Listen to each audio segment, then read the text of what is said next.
Hey everyone, welcome back to the podcast. If you're new here, my name is Seth Silvers, and today I'm going to be acting as moderator. Usually I'm the one kind of behind the camera doing the editing, but today I'm going to be moderating. And this is really special because we have both Tom Carson, CEO of Sospes, and Apolonia Rockwell, CEO of True Safety Services, here on the podcast to talk about a really important partnership in the safety industry. And so this is going to be a fun conversation where we get to hear from both sides of this new partnership and really talk about what's happening in safety right now and why is it important that we are collaborating together to solve problems. So first off, Tom, I want to start with you. Tell me a little bit about why you're excited about, this collaboration with True Safety Services from the perspective of Sospes and your experience. Absolutely. Thank you, Seth. And it's Apolonia. It's great to see you again after a little over a month here. Yes. Sospes is always looking for ways to create leverage in the industry. And one of the things about Sospes is we are largely focused on building a very powerful software product that can create a lot of value for companies and the safety professionals that use it. But the trick becomes, how do you find trusted relationships to be the linkage between who we are and who our customers are? And over the years, I've discovered that one of the best ways to do that is we can certainly build trusted relationships. We've been doing that for 6 years. But you can build those relationships a lot faster if you find well-respected consultants, and in our case, safety professionals who already have those relationships built. It becomes leverage for us. It becomes a faster way to go to the market, and frankly, we learn from each other. Apolonia has direct contact with many companies in Colorado. And she knows what they're thinking. She knows what they're looking for, and together we can help form our product, and we can also help form the way that we provide services that help the safety professional and their companies. And Apolonia, kind of going to you, why makes you excited about this collaboration? And also, could you kind of flesh out, what this collaboration kind of looks like between the two companies? Yeah, absolutely. Oh my gosh. Well, two big things come to mind when talking about why I'm so excited about this partnership. But number one, Tom's exactly right, is that we're actually looking and targeting the same company, in a sense that we're looking for companies that believe in safety first and foremost. We're not both looking for companies. Our dream clients aren't people that are their arms being twisted into safety. We're both of our dream clients really believe in safety. They want an actual safety culture in their organization, and since they believe in that, then it's a dream client because it's a great working relationship. Both Tom and I agree that is our ideal client, and that's who we work best with. And then the second piece to it is that even though we're after the same client, we serve them in two completely different ways. And so Tom is the expert and his team are the experts in software. And that's a whole nother world. We are a consulting and training company. And so, in order to not just build a software, but in order to continue to build the software and the bugs and to keep working at it, I mean, that's a whole nother area of expertise that Tom's team has. So we're after the same dream client, that they believe in a safety culture. They believe in safety from the top up, down, and also we serve them in two different ways. And then the other biggest piece is that we are both very practical about safety, and that's my favorite thing about Sospes is that yes, do they have an amazing software? Absolutely, but we both believe in the philosophy of being practical when it comes to safety, and their software is extremely user-friendly. It's practical on how we use it out in the field. It's a software could be great, but if it's not user friendly, if it's not practical, then the guys and girls in the field aren't going to use it. And same thing with the training is that we could have amazing instructors with all these degrees. And if we just read off of a PowerPoint, then that wouldn't be the most effective training. But what's practical is by having groups and by doing exercises in the classroom and getting everyone involved and engaging, having engaging content and getting everyone to participate. So we just believe in the practicality of safety too. And our partnership is simply just that, is that they're the software experts, we're the consulting piece expert and the training piece too. So we work beautifully together. So we're super excited. Yeah, that's great. Anything you want to add there, Tom? No, but I think Apolonia is exactly right. It's understanding kind of where your lanes are and what you're good at. And with the possible exception of Jeff Bezos at Amazon, all the rest of us depend on each other to do different parts of what we deliver, how we deliver value to our markets. Yeah, I think in today's world, it seems really common to kind of have more of a dog eat dog mentality, or, we're going to build the biggest tower in town by tearing the others down, or, by doing everything on our own, as opposed to, working together to solve problems and being, kind of saying, hey, here's the piece of the pie that we're going to do, and we're going to work together with people to be able to provide the other services. Tom, why do you think it's important to see things differently than that kind of like dog eat dog, more competitive landscape mindset? Well, I think the practical reality is nobody has unlimited resources, and nobody has unlimited knowledge of different disciplines. We build better software than nearly any company in the safety space, and we believe that because of the backgrounds that all of us come from. And it's very grounded in pragmatic delivery and creating a path that people can use to follow. If we divert resources from that mission, then we're not doing the things that we know how to do really well.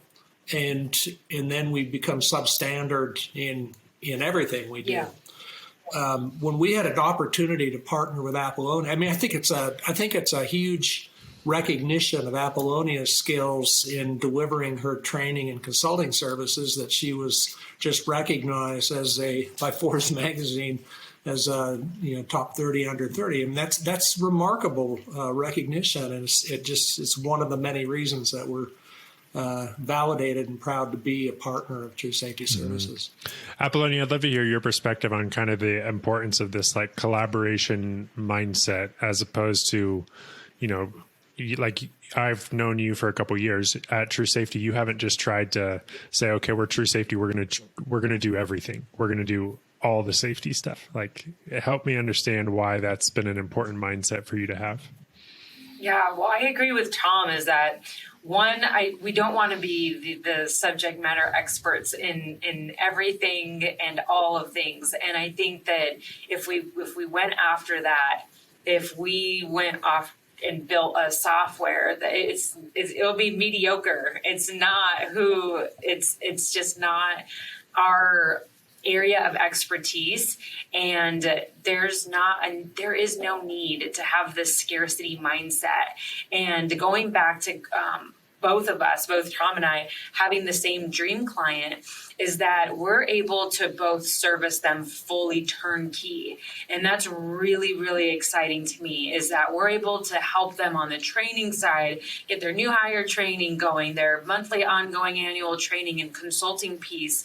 But we have never been able to fully serve a customer, because I am a strong believer, always have been, in safety software.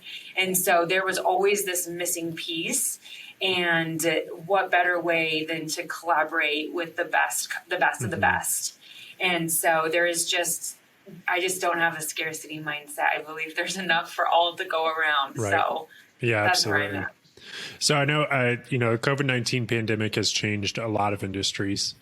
I'm curious from both of your perspective to kind of zoom out and see what are some of the things that you've seen shift in the safety industry over the last 18 months as a result of the pandemic that might actually be beneficial in the long run. Because I think in a lot of industries, there's been challenges, but usually when there's challenges, people are resilient and we rise up and we innovate in new ways. So, Tom, I'll maybe go to you first, but what are some things that you've seen change in the safety industry because of the pandemic that might actually be a good thing in the long run?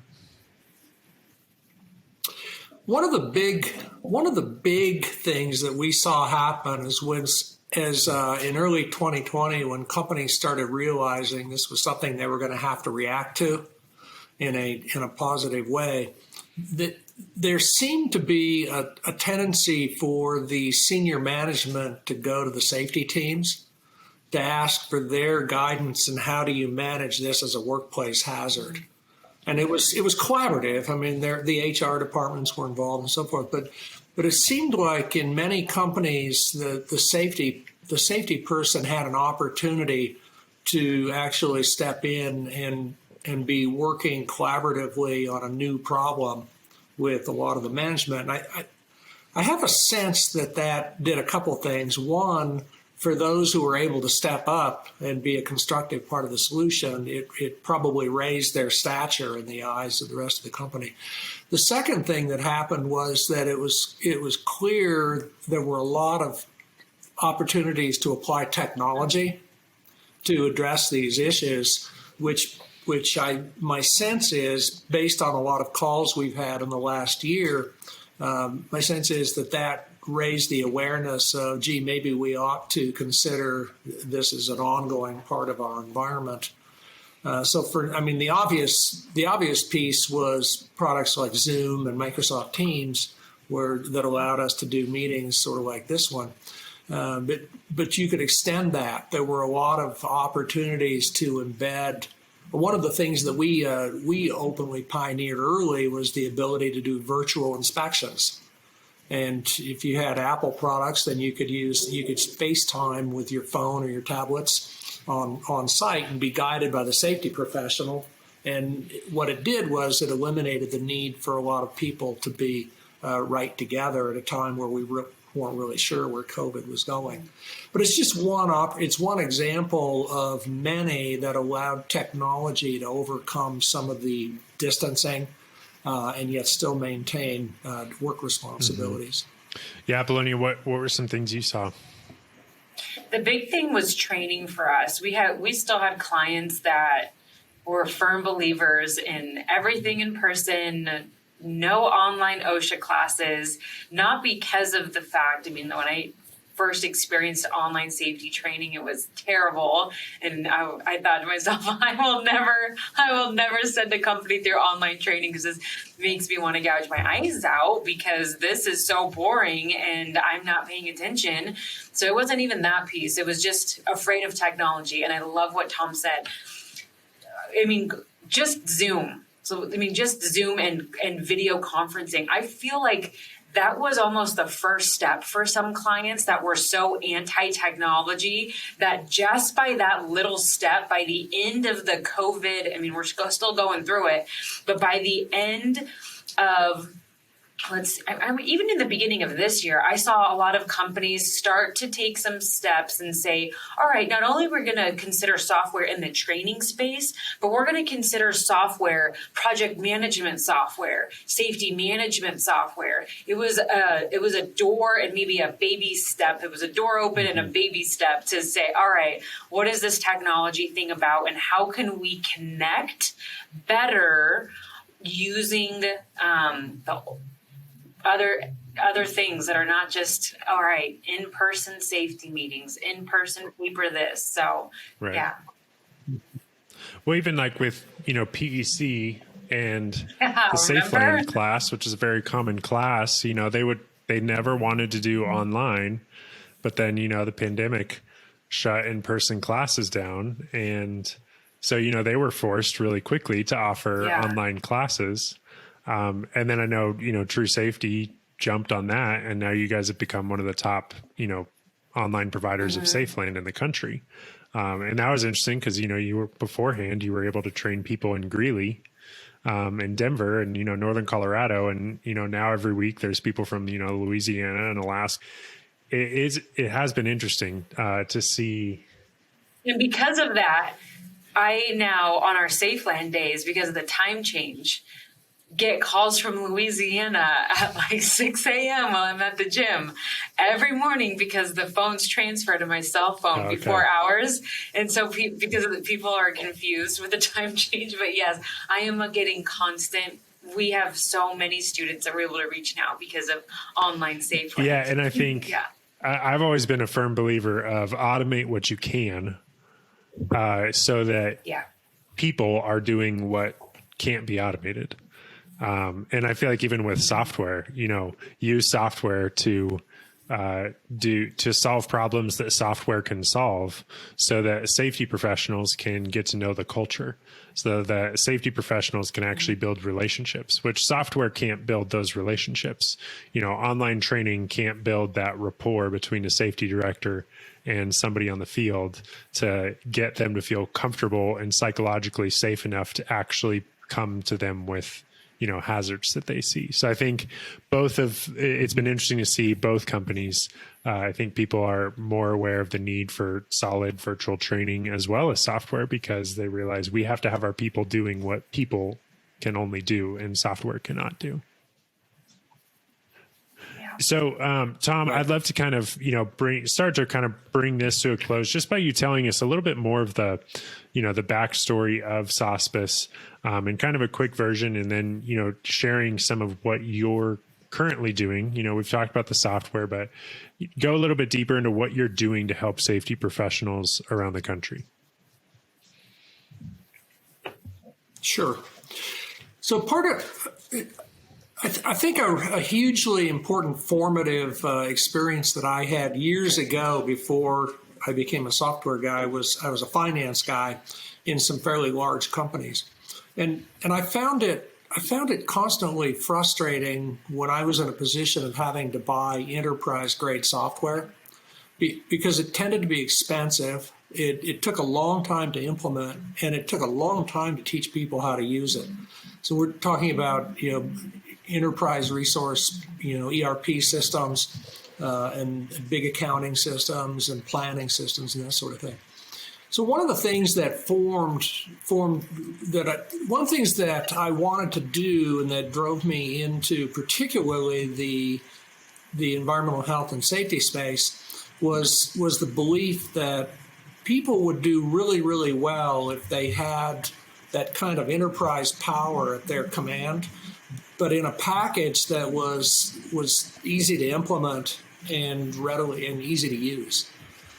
And it turns out that when you do that, not only do you make the safety professional look good because you provide a lot of leverage for their skills and knowledge, but you make the company our customers very successful, because rather than waiting a year to try to get the system up and running and get some payback, our customers typically have repaid their first year in 9 months.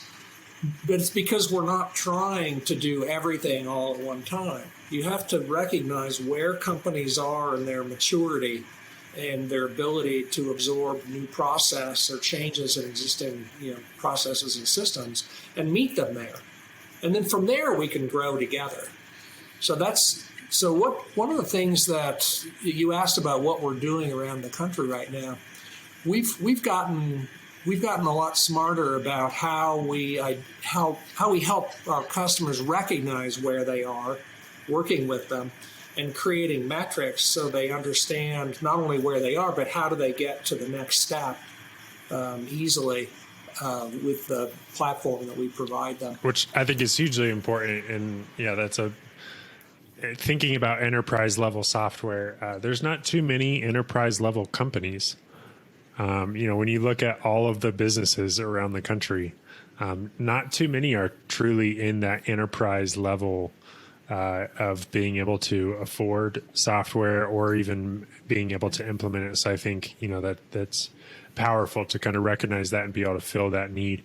Apolonia, similarly, for those that might be new to the podcast, share a little bit kind of about your backstory and how that has gotten you to the place now where, what are you doing what's your company and your team doing to help safety programs and safety professionals around the country?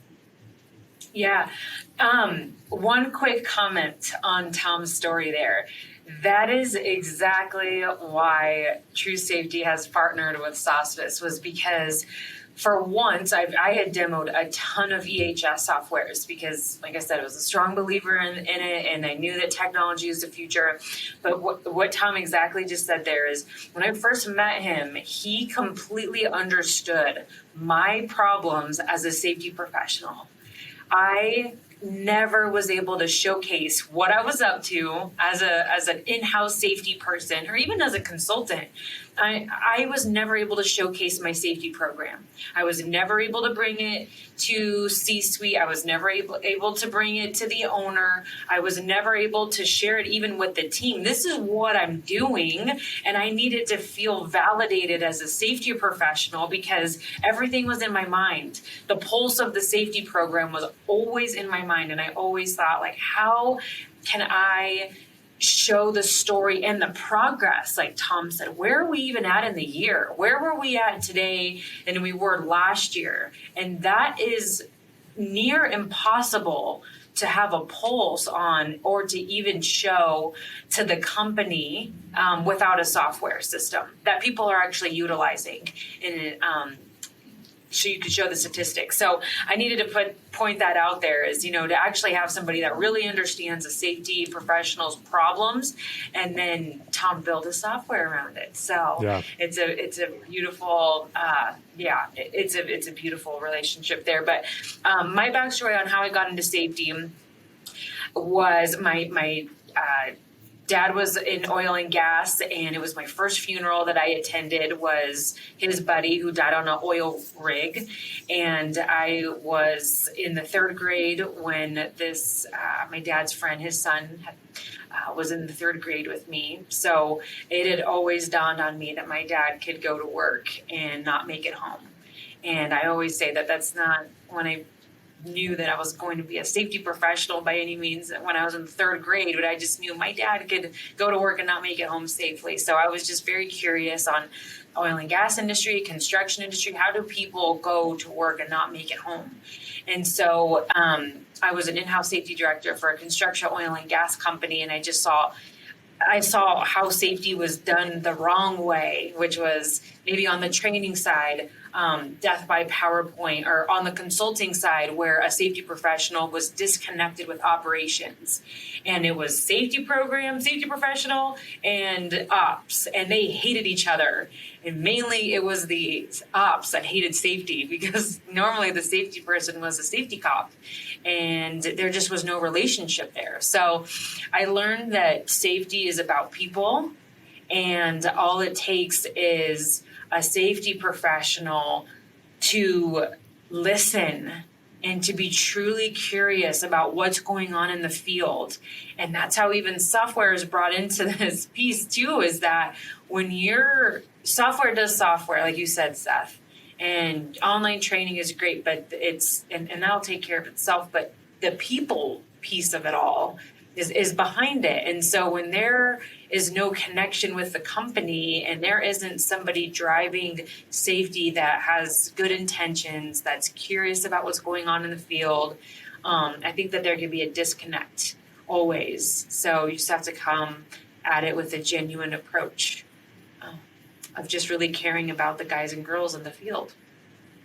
Did you see that, Tom? I mean, did you recognize that right off the bat, that there was this obvious disconnect between safety and operations, and why is there tension, and why do they hate each other? Did you notice that?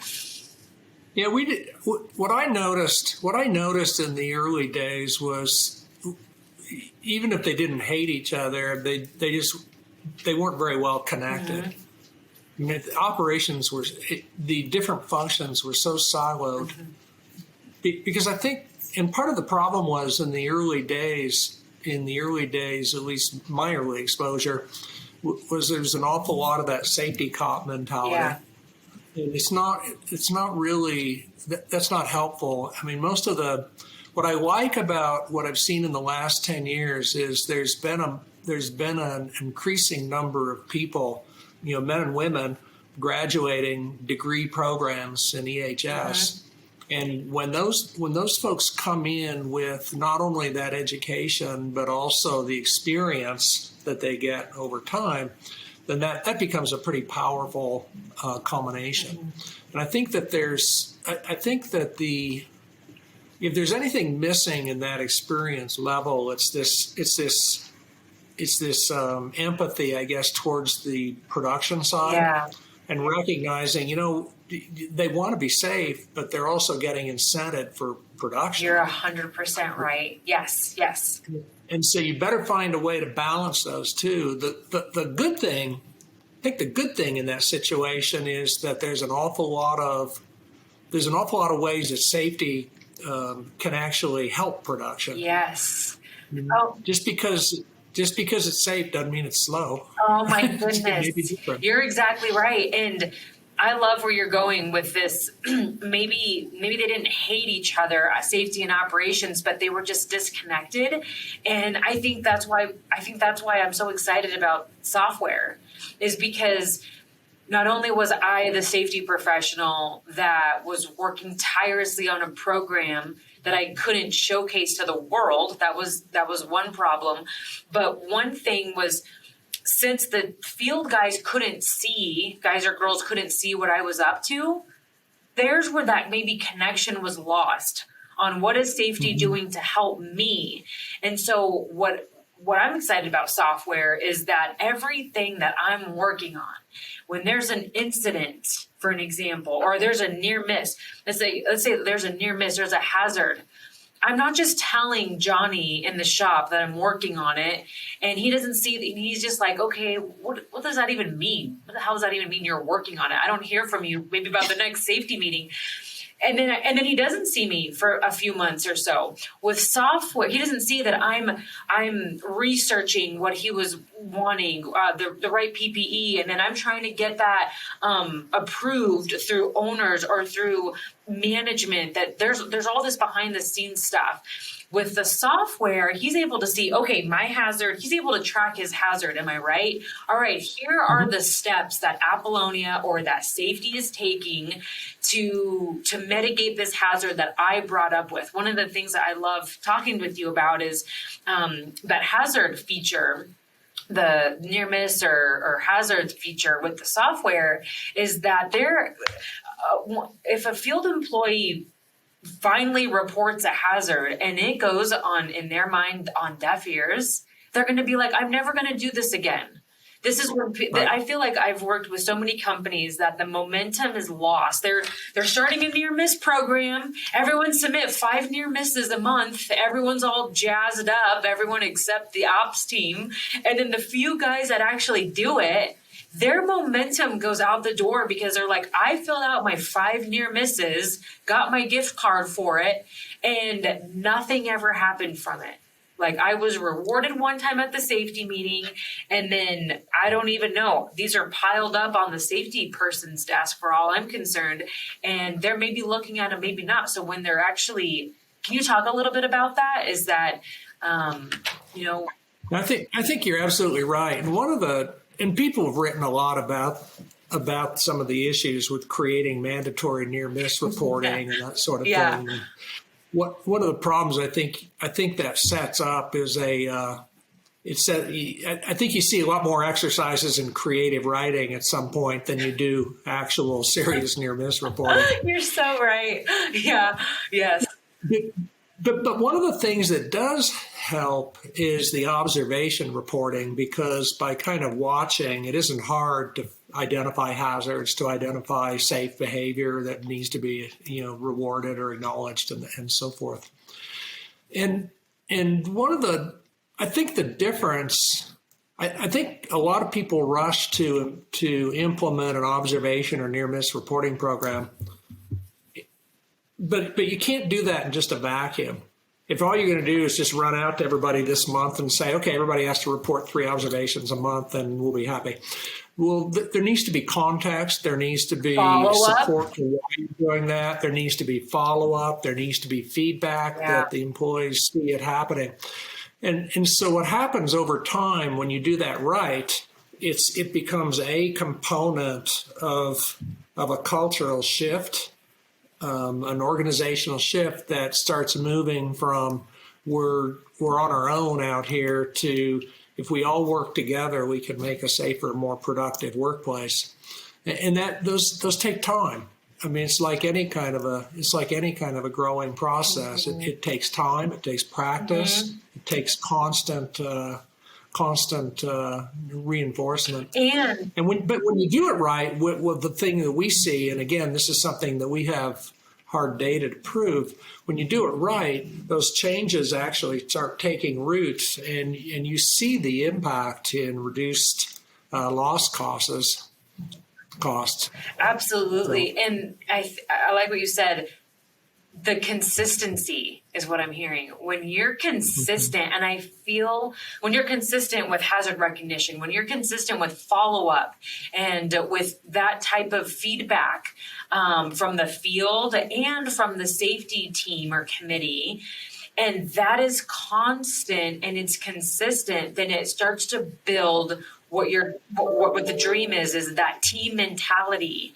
And you know what? I never thought about this until right now, but one of my biggest struggles as a safety professional has been the consistency and the follow-up through a new program or even an existing program. But like we just talked about, the near-miss program, everyone's all excited, maybe the owners or the managers or the safety committee, they're excited. But when the field team, like you said, they don't see the same level of feedback from their input, or, it kind of drops off and it loses that momentum. Same thing with audits, so I think that that's kind of like one aha for me, is that software to me really just brings together operations and the safety committee or the sole safety person by keeping that communication alive and consistent. So I absolutely love that. And what about the audit piece? And so when there's an audit, obviously the employees are able to see the follow-up, right? All of the out of compliance issues, are the employees able to see exactly where we at with closing out the action items? So those become personal choices on the part of the company and where they are in their maturity stage. But I would say generally good programs, absolutely. If somebody's aware, because at least in our system, when you create a failure,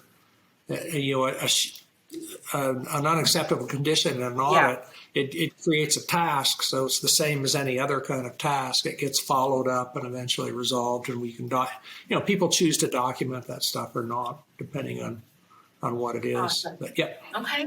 Yeah. Well, I love it.